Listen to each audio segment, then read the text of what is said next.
शिकूया AI ची क्रांती. चला करूया MSCIT. आजच नजीकच्या MSCIT केंद्रात आपला प्रवेश निश्चित करा. पंतप्रधान मोदींची इराणच्या राष्ट्रपतींसोबत फोनवरून चर्चा. वाढता तणाव, नागरिकांच्या जीवितहानीबाबत चिंता व्यक्त. शांतता आणि स्थिरतेसाठी भारताच्या वचनबद्धतेचा मोदींकडून पुनरुच्चार.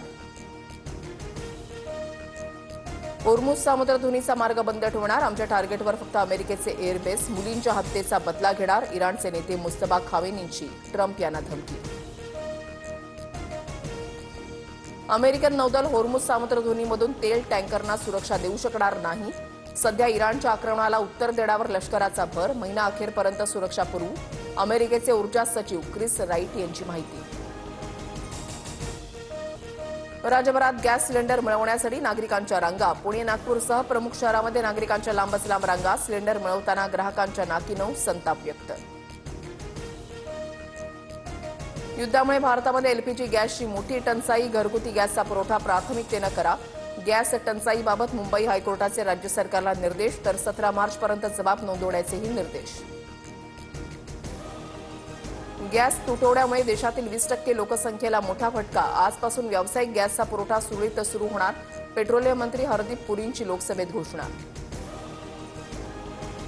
भारतात घरगुती गॅसचा पुरवठा सुरळीत सुरू. गॅस बुकिंगसाठी शहरामध्ये 25 दिवस, ग्रामीण भागामध्ये 45 दिवसांची मुदत.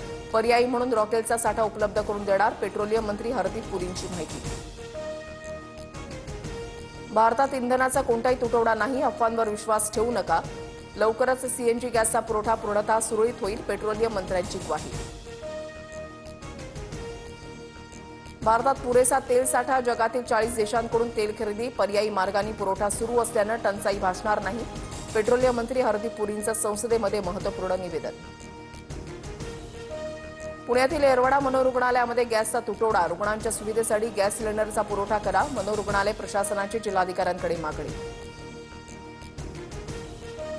महाराष्ट्र धर्मस्वातंत्र्य विधेयक आज विधानसभेमध्ये सादर होणार. लव्ह जिहाद आणि धर्मांतर बंदीच्या पार्श्वभूमीवर महत्त्वाचं विधेयक. सत्ताधारी आणि विरोधकांमध्ये खडाजंगी होण्याची शक्यता.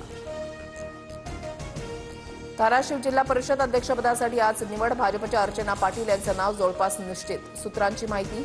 32 दिवसांच्या सहलीनंतर झेडपी सदस्य धाराशिवमध्ये परतणार. भाजपची एसआयआर संदर्भात 17 मार्च रोजी महत्वाची बैठक होणार. मुख्यमंत्री फडणवीस मार्गदर्शन करणार. आमदार, महापौर आणि जिल्हाधीशांना हजर राहण्याचे आदेश. केसी कॉलेजमध्ये बैठकीचं आयोजन. म्हाडाचा मुंबईकरांना मोठा दिलासा. मुंबईतील 2,500 घरांसाठी लॉटरी काढण्यात येणार.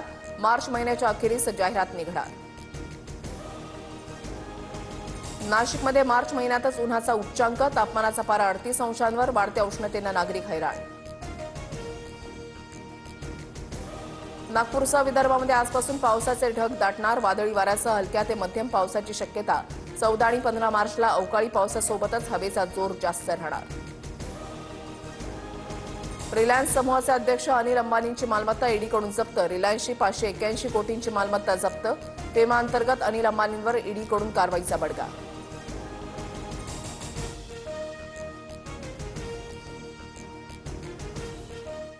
शिकूया AI ची क्रांती.